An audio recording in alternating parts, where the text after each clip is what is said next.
welcome to the first episode of Drunken Wizards. I'm Christopher Hitchcock. And I'm Matthew Marler. Alright, so, in case you guys don't know, we're doing a podcast about everything and nothing at all. And, some people might know who I am. I'm also been known as to go by Hitch online. I've done AMR and season impressions and all these other stuff. But let's explain who you are. All right. My name is Matthew Marler, fan of a lot of things, so I'm glad to be talking about a lot of things. It's actually my first intro into a podcast, and I've always wanted to do one, so, I'm glad to be here. All right, so when you say a lot of things, do you mean porn?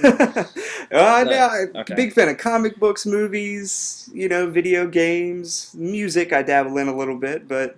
Right on. So, music. Oh, well, we're not going to talk about music today. Maybe another time.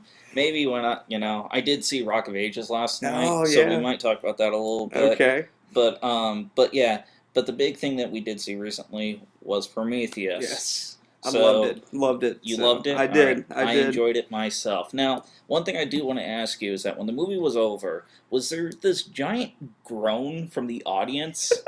Because that happened to me when I saw it on the midnight. Well, and when I saw it, there wasn't that many people in the theater, but there definitely was still some groaning, which I find very funny because... I thought it was decent. I really enjoyed it. It was one of those movies where, you were just like, oh, wow, I enjoyed that. That was really thought-provoking. And then you hear these guys in the background just like, what the fuck is this shit? I know, and it makes you question, is what I'm liking good, or is just everyone else an idiot, You don't... I would prefer everyone else as an idiot, quite honestly. Exactly. But so what exactly about the movie did you like? Well, mainly... I enjoyed the little things in the movie. I'm a big fan of technology, and I really love the universe that they built up. The universe that they have is really, really nice. I mean, it's already an expansion of the Alien franchise, of course, and that already has a great... It's one of those where it took something that pre-existed already and built on top of it. Yes. And, not just built on... Well, it was not so much built, but, deconstructed what it was, because it's a prequel. Agreed. It was... I want to say... I'm probably going to get this wrong, but it's 100 years before then, right? Or the aliens or something like what's that? funny is I actually looked it up last night because I've been wanting to go back and watch Alien again after seeing Prometheus, and it actually takes place 30 years before. Yeah, okay. That sounds more reasonable than by 100 years. Right. But, I mean, he decomposed. Right.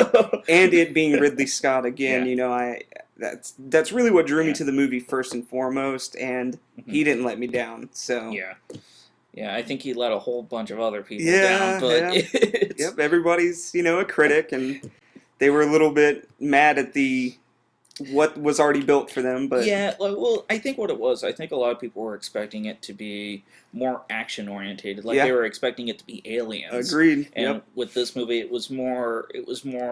Again, I like to use the term thought provoking, right? Because it was really a movie about who was our creator, what created us, why were we created, why were we left behind if that was the case, and the ultimate question at the end was, why do they want to destroy us? Right. Yeah, and I completely agree. I mean, it's very... And even on the fact of people saying it wasn't as action-packed, I thought the pacing of the movie was really good, and I actually enjoyed the action that was in it, and it wasn't too in my face with what was going on. Right. So. And getting on terms of the action, that scene where...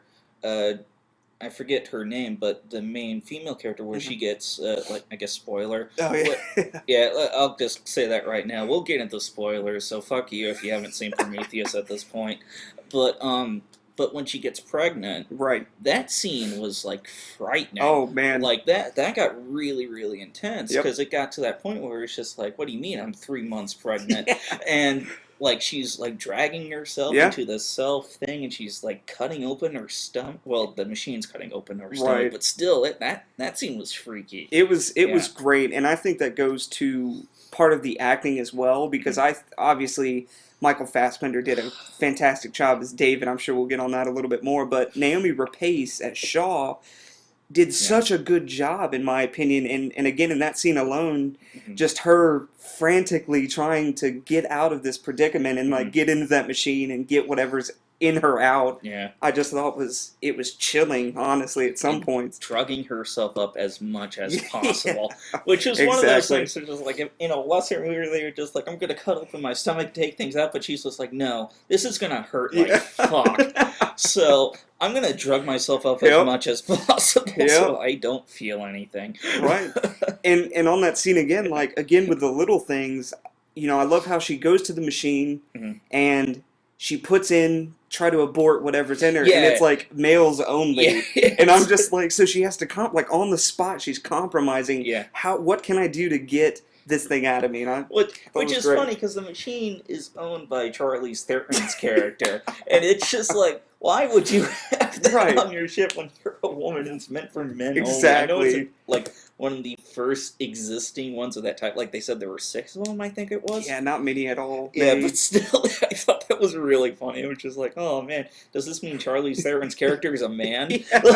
The question shouldn't have been, are you a robot? It should have been, are you a woman or a male? But on that note, man, Charlize Theron, that was another one where she was, again, like everyone else in this movie, they were just really, really good. Her Right. in particular, like I don't know, I think now she's just a cold-hearted bitch. Yeah. Yep. I mean, she was like that in just about every movie I've seen with her, and like she was like that in Young Adult. Yeah. Like, but with the Young Adult, she was to the point where it was like it wasn't even funny. Right. Like it was really kind of sad and tragic just how bitchy and unlikable she was. Yeah. And then we also had like Snow White and the Huntsman where she was just comically evil. Well, and again, I think she's a very attractive Yeah. woman. And then you cut to what was the movie with Christina Ricci, where Monster, I think it was. Yeah. She looks brutal, and Yeah. she just plays such a good character, So Yeah. it does show her range, and I really enjoyed it. So But yeah, but yeah, but getting to Michael Fassbender, I had talked about this with a friend earlier today, but we were talking about how we really like his performance, and the person I'm talking about is Kay. She was the one who did my title cards, and she apparently she lives in England. In case you don't Okay. know, Matt and viewers at home, or listeners, I should say. They got Prometheus a week before we did. did not know that. Yeah, so I was a little bit jealous that she and her boyfriend got to see it before I did. Mhm. But she was telling me that she really likes Michael Fassbender, Yeah. for the simple fact that he is by far one of the most um, how can I explain this? Like he is so unhuman. Right. Like he I agree just with that. all of his mannerisms, the way he walks, the way he talks, the way he pronounces words, and the way he just looks at certain things, you can tell that this guy is just not human Right. at all. Right. And just an absolutely fascinating character with just how much he is not human. Mhm. Like he is a machine, and that is his thought process through everything. Right. And when it gets to that moment towards the end where he goes, where it's revealed that Raylan is actually still alive, Mhm. and I really love the line that he says where he's like, "Well, don't all humans want to kill their parents?" Okay. And I really like that line. 'Cause it was just like, that is a really awesome way for a robot to think. Right. If he wants to be human, he will go and try to intimidate our flaws, which I thought was really great. Yeah. And I'm glad you brought that up Yeah. because on a different perspective, I thought that line was a little bit weird.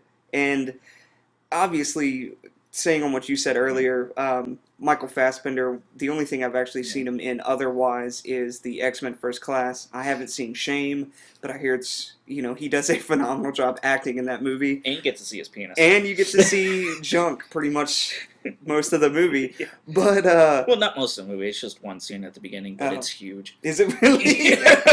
Maybe he isn't human, who really knows? The funny thing about Shame, kind of going off topic a little bit, but there's one line in that movie where he makes this joke that like all the Homo sapiens are gonna die or something like that in My that movie, goodness. and it's just like, oh my god, he's just switched over to Magneto. Yeah, exactly. But Maybe he's just the same character in everything. That would. well, that was the other thing I was talking about with Kay about was that with those three movies in particular, Prometheus, X-Men First Class, and Shame, they're all very different types of Right. performances. In X-Men First Class, it's the younger Magneto who was kind of forced into becoming a villain, Exactly. or forced to he's not going to take shit, and Yeah. it's a really interesting Yeah, perspective of it just changed his mindset, hmm at all seeing what humanity has done to people. It right, turns him into, I don't even know yeah. the word for it, but you're right. Yeah, and with Shame, it's a movie about a person who is very, very tortured by an addiction towards sex. And, he clearly suffers from this addiction every single day of his life, and it affects how he lives and how he works. Yeah. Yeah. And with Prometheus, he is a straight up robot. Mm-hmm. And it's three very different styles of mentality of an actor has to go through, because like you'll have actors like Jason Statham who Hmm. is like the same character in Yeah. each and every movie that he's Right. in. Right. Granted, it's an awesome character, True. but going off of David, that was another line I really loved in the movie, where it's right after the scene where she gets the alien out of her stomach. Well, it's more of like an ancient face hugger. That's kind of how I saw those That's how things. I saw it as well. Um, where he looks at her and just like, to be quite honest, I didn't think that you You had it had in it in you. you. No Yeah. offense. It was just like, He's oh ruthless. damn. But another scene that just always it fascinated me when I first saw it is basically when he first gets a hold of whatever that bio weapon or Oh that yeah. chemical is, and Shaw's boyfriend, can't think of his name right now, is pretty much drunk at the pool table, and Mhm. he's insulting David, Yeah. and then David is just, it's like bouncing off of him because obviously he's not supposed to have emotion, does he? Or is he Mhm. just so good at faking it? I'm not exactly sure, but it just fascinated me how he handled the situation, and Yeah. then he just drops it in his drink, hands it to him, and sets the whole thing Yeah. in motion. So, Now, some people have been asking, like, well, I recently watched this video earlier where it was like this giant list of complaints that they had about the okay, movie, and my biggest problem with the list, because like they were asking like questions that we asked at the beginning, like why did they make us and stuff. I'm like, well, I don't think questions like that need to be answered for right, this kind of movie. Like that's kind of like a self-reflective kind of, what do you exactly, think and whatnot. And this is kind of conversational piece type movie, but one of the things that they listed was like, why did David do this kind of stuff? And honestly, I do think it was part of the fact that he is curious and he wanted to know what would happen right, if this material mixed with human DNA. hmm Because, the doctor was curious, like, what is this? And, they found out that it was obviously, like, some kind of connection towards humans. And I think David just took it a step further, just like, what if they mixed? right, right. And, Well, yeah. I guess before I get into Yeah. that, I should bring up Wayland himself, Mhm. played by Guy Pearce. I will say that I thought his character was a little pointless A little bit, yeah. Like, that because, reveal was kind of weak. right. Well, my whole thing is, and again, it's a different world, but I'm Mhm. going off of our world particularly.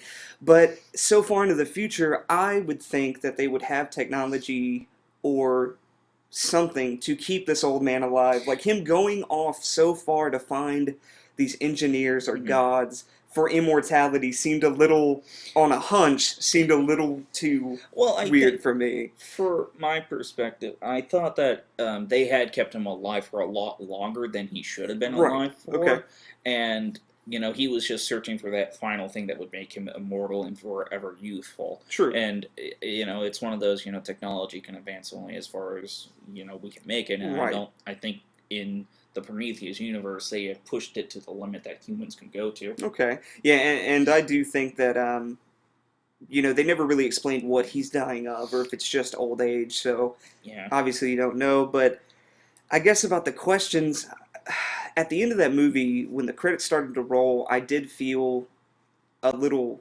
empty in certain ways, but unlike other movies, I didn't see it as bad writing or plot holes or anything like that. Like, I legitimately was asking so many questions and was curious about it, and I really enjoyed that because I felt that movie left me with trying to find my own answers instead of just, again, saying it was bad writing or what have you. So. And again, I think a lot of it is just conversational material. Right. And on top of that, I think this might be a movie where it's probably going to be one of those movies where you see it like 2-3 different times. You'll get a different kind of meaning from it each and every time.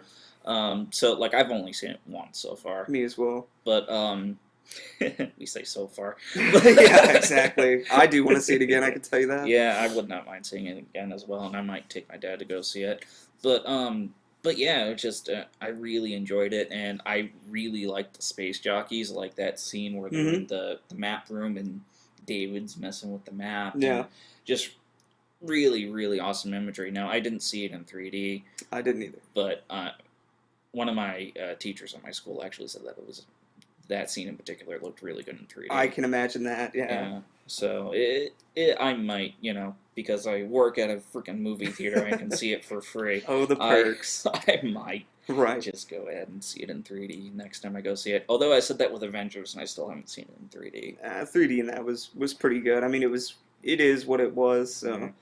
But yeah, with the questions, I really did enjoy it, and obviously I had my own questions, but I think it was good. So. I concur. Now, there is one thing I think everyone kind of has a problem with, and I do think it is the funniest thing about the movie, like the biggest glaring flaw. When the spaceship crashes back down to Earth, and it's Charlie's there, and the other girl running away from it, they're running in that straight line. Yeah, and I was thinking the same thing. I was like, you could just cut left, What are you doing? And obviously she gets out of the escape pod to get out of the ship, and I was like, well, what a waste of an escape pod. I thought that thing was gonna like shoot off into space. It just lands on the ground. I'm like, well, that didn't help her too much at all.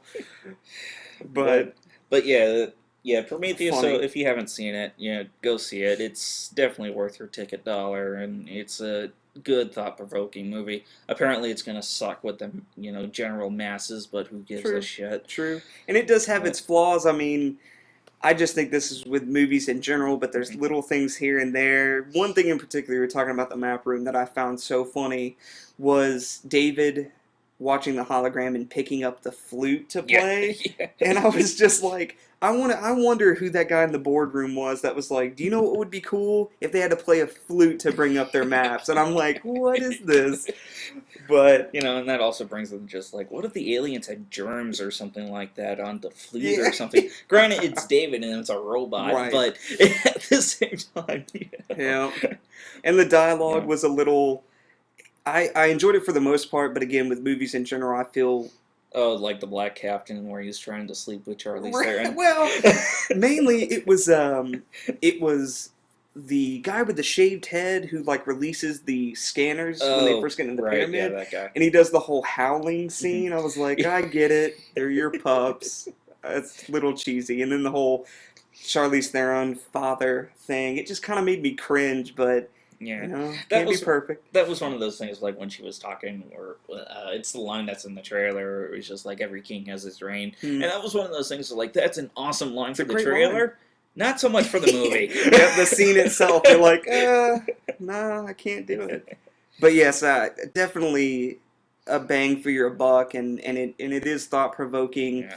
So definitely, and the visuals. Yeah, amazing. The visuals by far is really, really awesome, and I wouldn't say it's like too horrifically graphic, but there are some really good gore scenes at the same time. And I mean, I think it's rated R if I'm not mistaken. Yeah, it's R. And a lot of people were like talking about the R rating, and there's not that much language. And like you said, the gore when it's there, it's good, but it's not that much. So. Yeah, but at the same time, you kind of have to admit the pre-face huggers, they're basically like a penis with, instead of the head of a penis, it's a vagina. Yeah, it's also true, and it just had to be white. I'm like, they couldn't have done anything else, but No, I agree. Yeah. Yeah, but funny. Like, it's one of those things where it's just like, if they had said like sexual overtones in the R-rated trailer Yeah, section for exactly. why it's rated R, everyone would have been saying the same thing, but Yep. it's not there. Yep. Apparently, it just flew over the MPAA SADS. But here's the thing: seeing Prometheus is going to be better than seeing Rock of Ages. Really? Yeah. Is that a preview for next episode? Well, no, I was thinking of talking about it now. Okay. Because here's my thing: I saw it last night at the midnight premiere. First off, I was one of 7 who Wow. showed up for the midnight premiere last night. At Wow. our All theater. right. And I'm not gonna lie, the movie's way too damn long. Okay. That can suffer. Yeah, make it worse. Should be a 90-minute movie, no joke. Like, if it What was did it end up being? 2 hours. 2 hours. 2 hours okay. and 5 minutes. And like, here's the thing: it has some great moments in the movie. Like, I'm a Tom Cruise fan, so whenever Tom Cruise is on screen, Right. and like, there's this one scene in particular where he's talking to Alan Baldwin's character, and he's like talking like, "I'm gonna burn this place down after we get done," and Alan Baldwin's just like, "Are you kidding me?" And he's just like, "Yeah, I'm joking." No, kind of things like that. And that's what I expect to see from Yeah. Tom Cruise. That's what I want to see. And like, there's stuff like that throughout the movie, but the thing is that it's plagued down by so many different little plot. Like, it's got so many little side stories to it, Okay. where a lot of it is just really, really pointless to the main storyline. And the main storyline is about the blonde-haired girl and the young guy. Them getting together and them trying to start their careers as rock stars. That's basically what the movie is about. Okay. But you've also got, Alan Baldwin's character and Russell Crowe, who are trying to run this club. Like, that's kind of important to the story because they're the ones that give them their jobs. Russell Brand. Russell Brand. British. Russell Crowe. Yeah, man, that would have been great if Russell Crowe. No. Yeah, he'll be in a musical when Les Mis comes out. Yep. But you have them fighting. What's her name from Chicago? Who's the leader of the basically wanting to shut them down? Group. The church group. Yeah, like that. You could have cut that whole entire storyline out, mainly because it was just there's no payoff for it at the end of the movie. Like, it's one of those, she's taken down so easily, and she doesn't really have many interactions with any of the other characters from the main storyline. It's like she's this outside threat that just doesn't really matter in the grand scheme of things. Doesn't do anything. Yeah, right. it's. I'm trying to make it like a nerdy comparison to it. Yeah, I don't know. It's kind of like the Ginyu Force when it comes to the Frieza saga. Okay, that's the best way. That's actually a perfect. It's like, why do they even matter? Yeah, why are we spending an entire season with the Ginyu Force here? But so I mean, obviously, another big question is like, was the music good? Okay, here's the thing with the music. The music's okay, but they use it's one of those where it feels like after a while, it feels like the director had like this whole entire song list that he wanted to do. Like, it was just his iPod was on random for a while, and they do some really fun stuff. Like, they have one scene with Tom Cruise singing "I Want to Know What Love Is" with this female reporter, and it's awesome because it turns into a sex scene. Okay. Like a PG-13 sex scene, and like they have this scene where like Tom Cruise is like spreading open the woman's legs, going, "I want to know what love is." And again, that's what I expect from Tom Cruise. That's all I want to see. But at the same time, within that same span, Tom Cruise also sings "Dead or Alive" and "Pour Some Sugar on Me." And I would say the "Dead or Alive" one kind of makes sense because that's when the reporter is asking, who he is as a character, and he sees himself as this cowboy who's wanted dead or alive. Understand. But with the "Sugar on Me" song, like, it's kind of pointless because it's just him on stage, like that performance, and you didn't really need to see that because you saw how he performed during the "Dead or Alive" song, because at first it starts out with him in an empty room, and his mind kind of fills it up with this crowd, and you can kind of see like that's the world that he lives in, both in his head and in real life. Right. And then you just cut over to this other song, and it's just, and they do the entirety of both songs. Okay. And that's the other thing. Like, with some songs, they only do like half of it, or they cut it up with another song. Mm-hmm. And some of the cutting songs are really good. Like the "We're Not Gonna I was about Take to say It" in and the "We trailer, Built This City." yeah, Like that is a great seems idea. really good.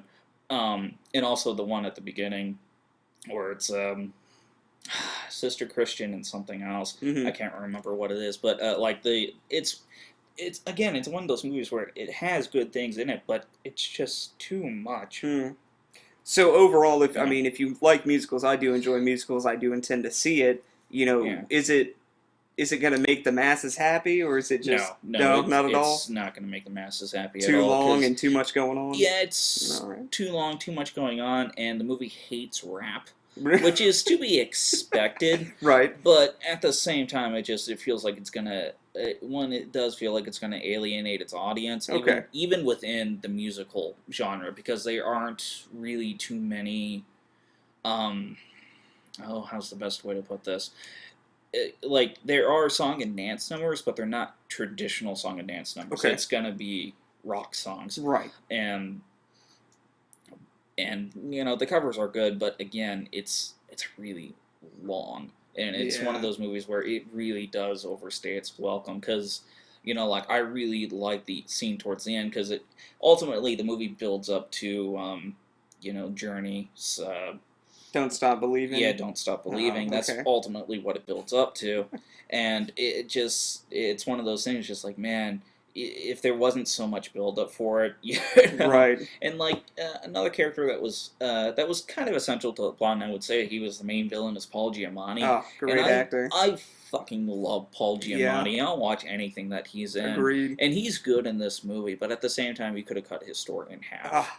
Because it kind of goes on, because he picks up the kid and he tries turning him into a rapper instead of a rock star, and it just it's one of those things, like, that storyline just takes too long to explain what's going on. Same with what happens to the girl, like, she ends up going to a strip club, and that's one of those things where it just takes too long to explain what happens to them after this one event, and it just again, my problem is that it overstays its welcome. Like, it's one of those things, like, it's good, but it's one of those things, just like, you can only be so good for so long. Right, exactly. and I've known other movies to fall to that.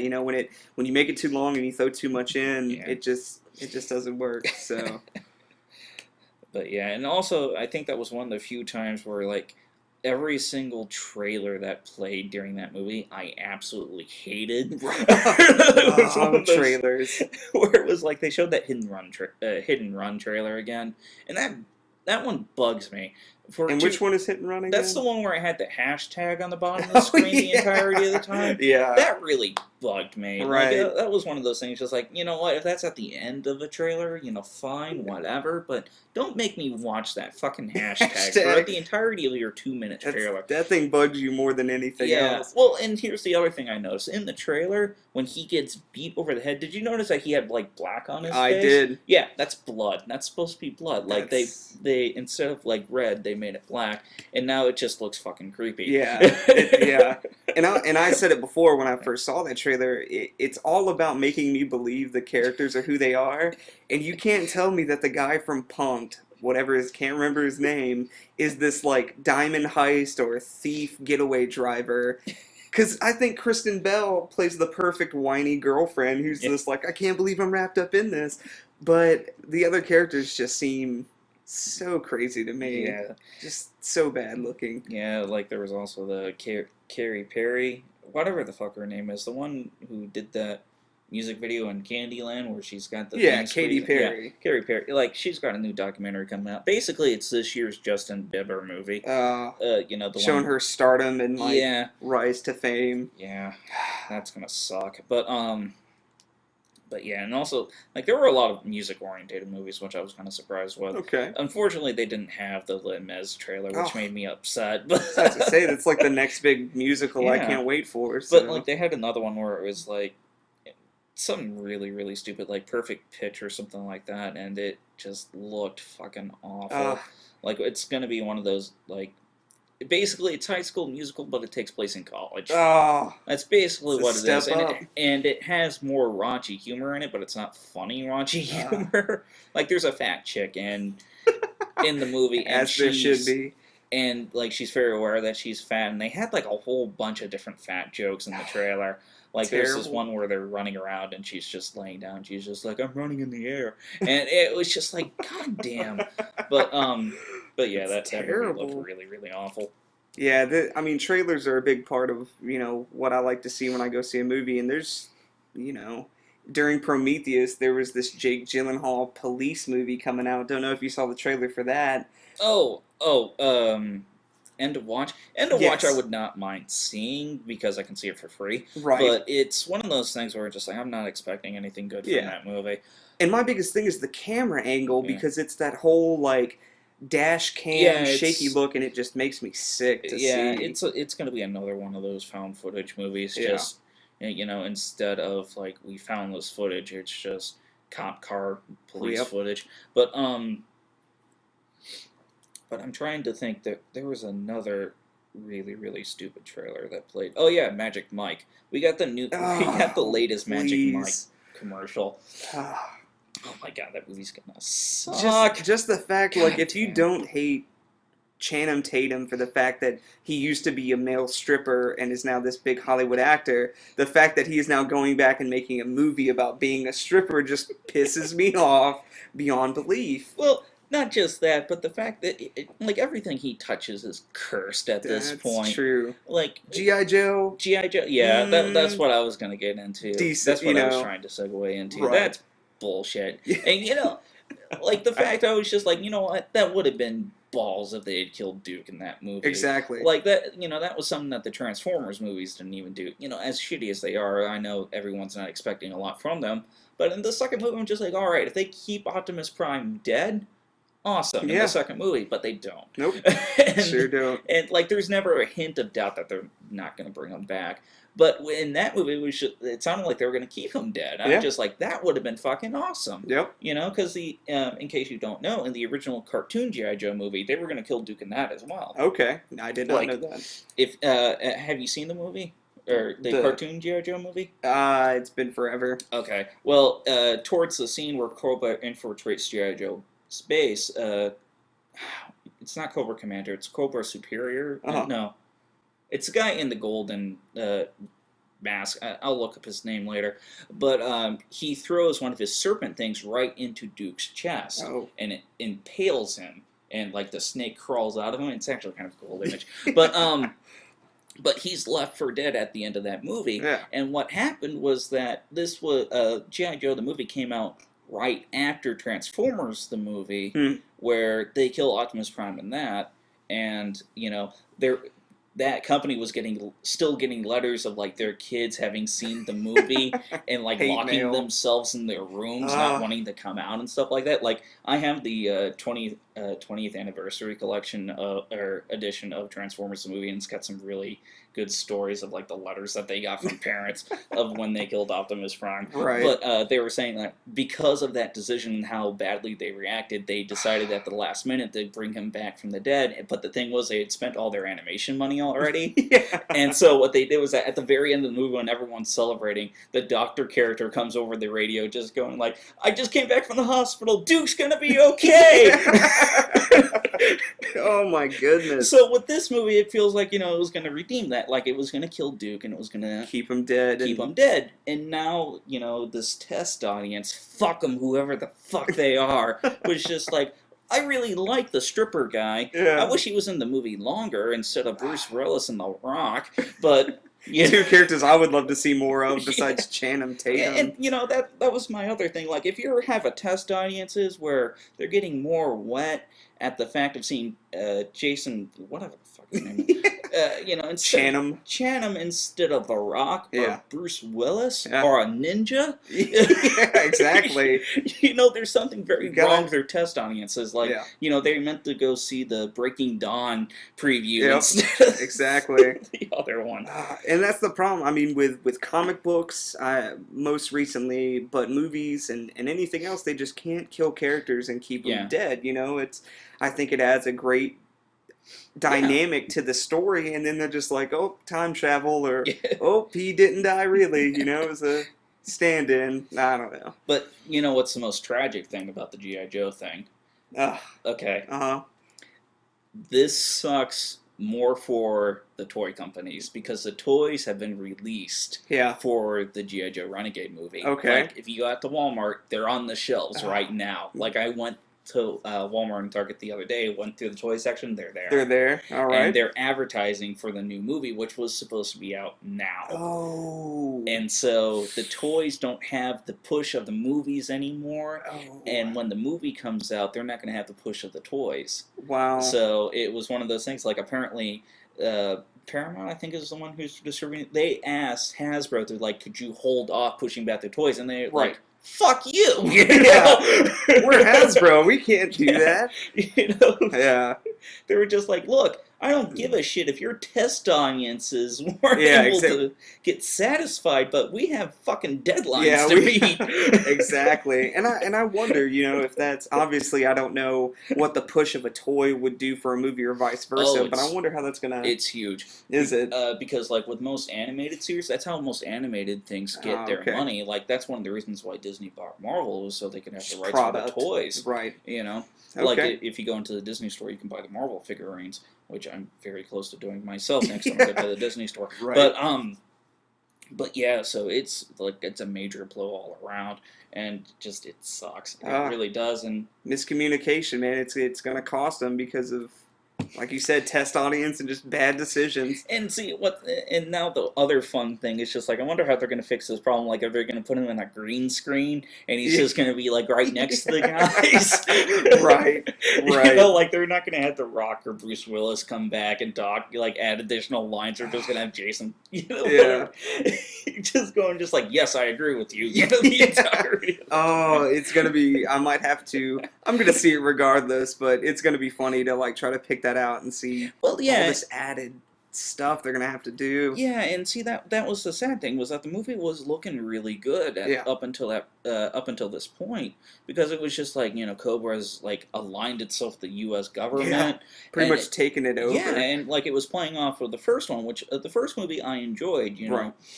It was one of those movies where I thought it captured the spirits of the cartoon relatively well. I agree. Relatively simple story that was very, huge and over the top. And, it had Doctor Who as one of the villains. Yeah. Right. But it was a fun movie, and I liked that it had that little cliffhanger ending of, like, they've captured the president. Yep. And I liked how the second movie, because, like, for a while it seemed like it was just going to ignore the first movie entirely. Mm-hmm. And, like, then you bring in the element, it's just like, oh, no, what's happened is going to play off. This is a continuation. Yeah, this is a continuation. Yep. And I was looking forward to it, and now I'm just like, man, this sucks. Yeah. And I agree. Obviously the first one, it had the military or gritty aspects to it, but it was, like you said, it was over the top, and it was a little bit more fun. And this one looked a lot darker, and then it starts the whole scene where it shows Cobra throwing their flag down the White House, like sides. Yeah, that was creepy. Yeah, I was like, oh man, this is insane. Yeah. And then again, just more and more stuff has come out. I'm like, they're gonna mess it up. They might mess it up. So yeah. But okay, let's touch on one more thing before we go. All right. Now, I occasionally buy anime DVDs, and I would like to start buying more stuff on Blu-ray. So I was kind of looking around today on Right Stuff, looking at some, one or two little series I could possibly buy, just seeing what was available out there. And one series that I didn't get a chance to review, but I absolutely fucking hated the thing, was Read or Die. And Read or Die, like, I won't go into too much about what it's about, but the main reason why I hated it was that I thought it was possibly one of the stupidest fucking superpowers you could ever have. And seeing how I'm not familiar, what is this superpower? Okay, basically you have this character, female. She has, her name's Yuko Reedman. Okay. And she has she's a, what's the term? Bible file? I think that's what it's called. Okay. And she loves books. Like, Okay. that's the whole entire thing. Like, she loves books. Like, if you read the manga version, it gets kind of creepy. Okay. Like, the point where, like, she's kind of rubbing herself with books. But, but her superpower is that she can control paper. Okay.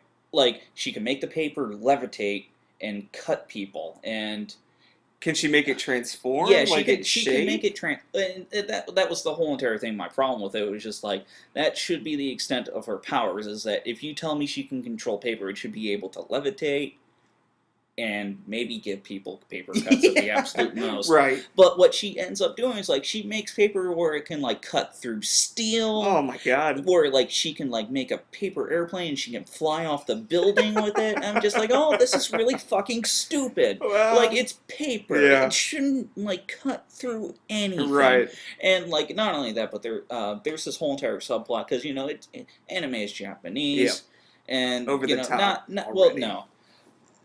It's very clear that not everyone's going to like America. True. This is one of the few anime where I honestly think it hates America. Oh wow. Because they have these scenes where, like, the villains will attack the White House and they blow the shit out of the White House, which I don't have a problem with. Right. The problem is that the president is this Western guy.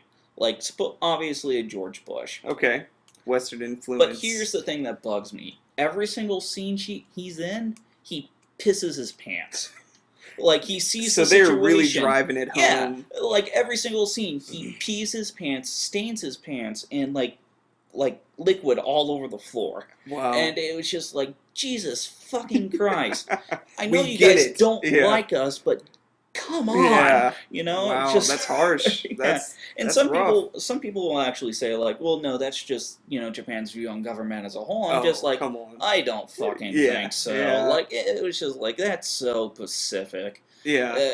You know, and at the same time, like, if it was a queen doing that kind of stuff, like, I would say that's against the queen of Yeah, that country, yeah. you know? If any, I mean, yeah, that's pretty close because I don't know. I'm throwing out a few references here, but the idea of government and military and stuff like Jinro and things like that, like there's things, but when you have a character like pissing himself Yeah. and like his home getting blown to bits over and over, it's like, you know, you have a distaste for whatever you're country doing. that person's Yeah. ruling. But getting back more to the topic, aside from this movie, which is, in all technicality, it's a 3-episode OVA, Okay. which is like 3 30-minute episodes. So a really obnoxiously short series that Okay. you might as well just call a movie. Right. And there was also a TV series. Now, I never fucked with the TV series because I had seen 1 or 2 episodes of it and it just never caught my attention. Mhm. But here's the thing.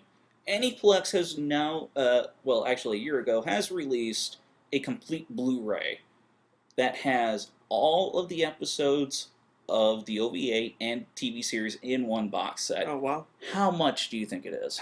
God, man, knowing how they price their anime, I'm gonna say it's over $100. You would be right. You would be right. How much over $100? Oh, $150. Higher. Oh my God, 175.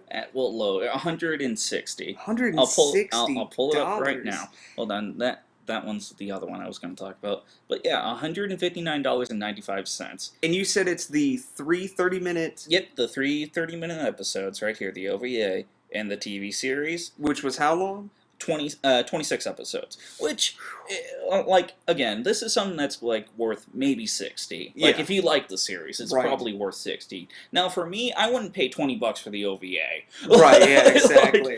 And you did say this was in Blu-ray as and well? it's in Blu-ray. Okay. But here's the other thing. That's Special still- features, trailers.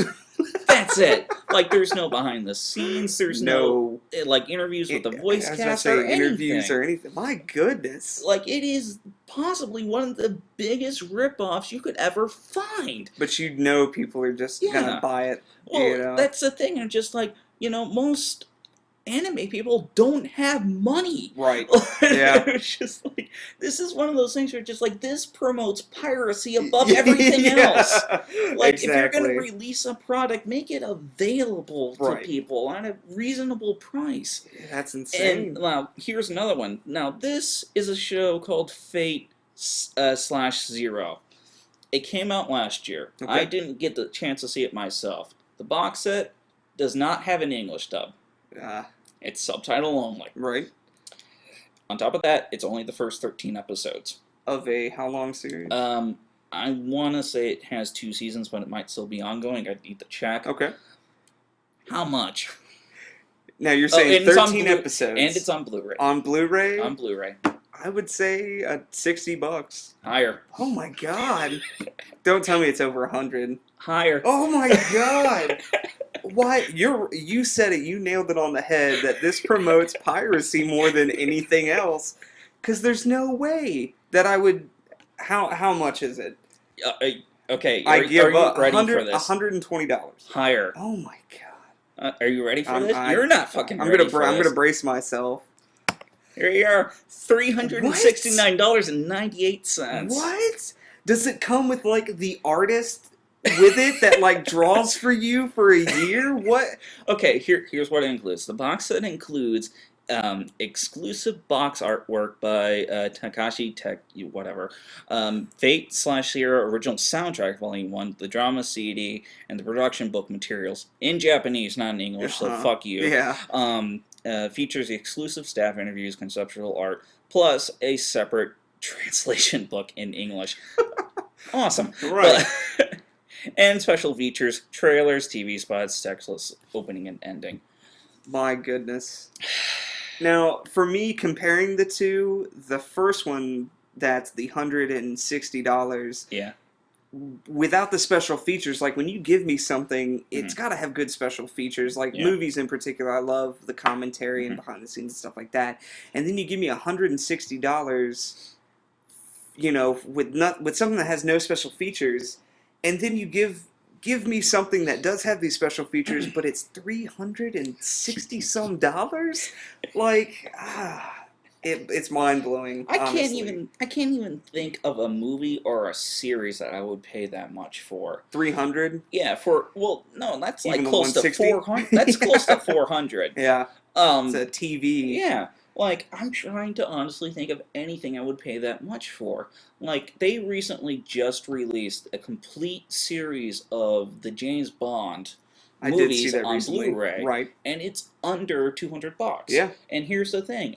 Only 11 of the James Bond movies have been released on Blu-ray. When you buy that set, you will have the complete collection along with a whole bunch of little bonus items. Yeah. Like apparently, like there's a special booklet that's only available with the box set. With the box set.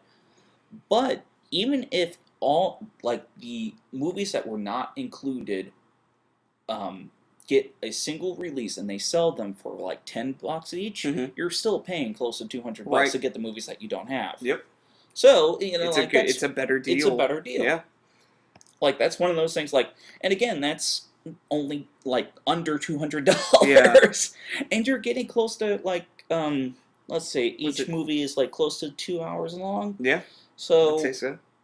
Let's see, 22 times 2. So, like, close to 44 hours, well, over. Yeah. 44 hours of material. Yep. And some neat little features. Plus bonus features and all this other stuff. Yeah. That's a decent deal. That's... you know, bang for your buck right there. Yep. Not a fucking 13-episode series. You know, that's twice the amount. You know? It's true. I mean, they're proud of their stuff, I guess. I hope nobody buys it and they just see how ridiculous. And if they do buy them, I want them to put their names out on the internet. Yeah. Like, I want a kill list of... Who is the fucker that has over $400 to spend to blow on a 13-episode series? Now, I don't think you mentioned it, but is it a good series? Okay, now one of my buddies, Ark, says that it's a good series. Okay, like that is like one of the saving grace. Now, like when it comes to other anime series on, like Blu-ray that I was kind of looking at, one I'm wanting for, and I talked to you this about a long time, Modica Magica. Yes.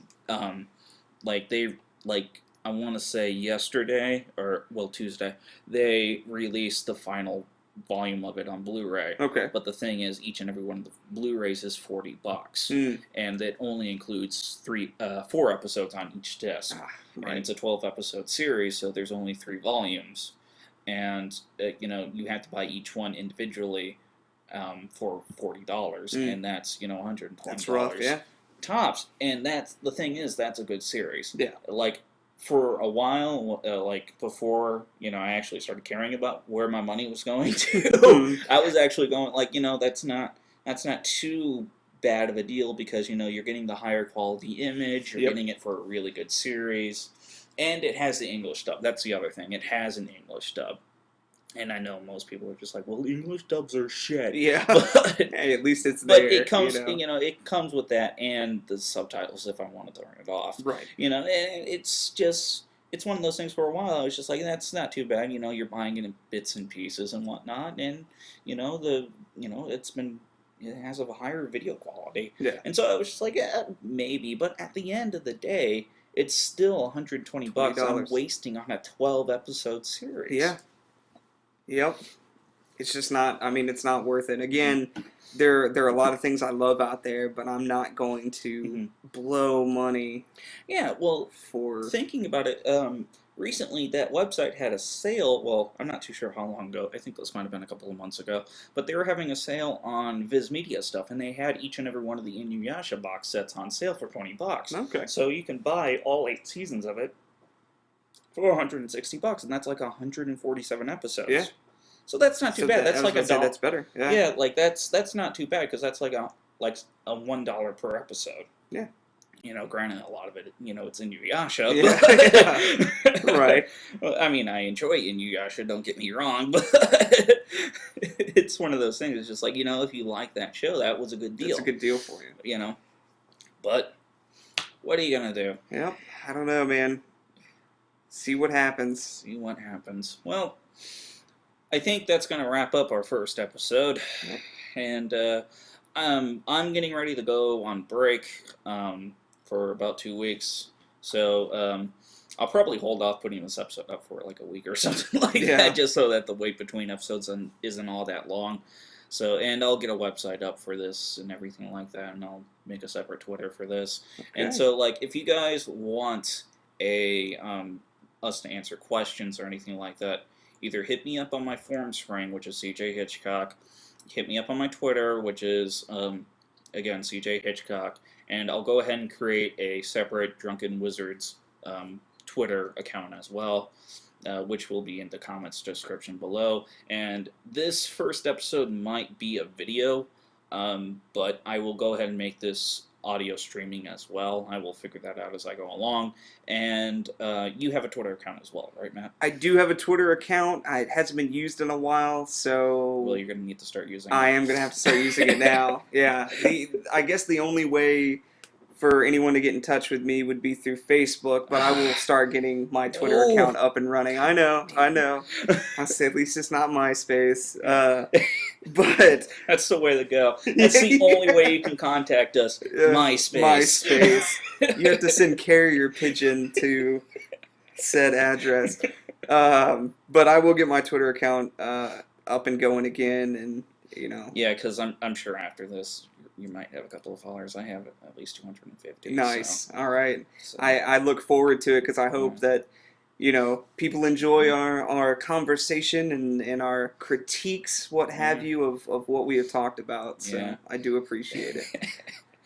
Yeah, and just to give you a bit of a heads up for things that are to come, we're definitely going to be talking about the spectacular or the Amazing Spider-Man. The Amazing Spider-Man. Here's the thing, just to give you a little give it a little taste of what's to come. I think the movie's going to be crap. Matt thinks it's going to be amazing. I think it's going to rock, and I even think it's going to be better than Dark Knight Rises. And see, that's where we disagree. I think Dark Knight Rises is going to kick Spider-Man's ass. I can't wait. Yeah. I can't wait. And get ready because you're going to hear a lot about it. So yeah, and if we get Donovan into this conversation, I think everything's just going to suck. Yeah, probably. Even if he likes it, he's going to be like, doesn't have a belt or whatever his gripe is. Well, that's with Spider-Man. I think he just hates Batman in particular. Oh, yeah. Well, at least Christopher Nolan Batman. Yeah, agreed. I think he does as well. But yeah, I'm definitely gonna try because like that was one thing. Like I do want him on the show, Yeah. and because like he told me he's just like, no, my voice sounds weird when it's recorded. And I'm just like, I don't give a shit. You're gonna Yeah. you're gonna talk I don't about like the way I stuff. sound either, but hell, I might even get a comment that's like, "This guy's voice sucks." I'm still gonna keep doing it. Or you might get like, this guy's really sexy. I know. I'd be like, send your contact information to no. No, you don't want that. Yeah, I don't at all. No, some people are creepy out there. Yeah, this is the internet, by Just the way. saying. But yeah, that's gonna do it for the first episode of Drunken Wizards. Again, I'm Chris Hitchcock. And I'm Matthew Marler. See you later. Take it easy.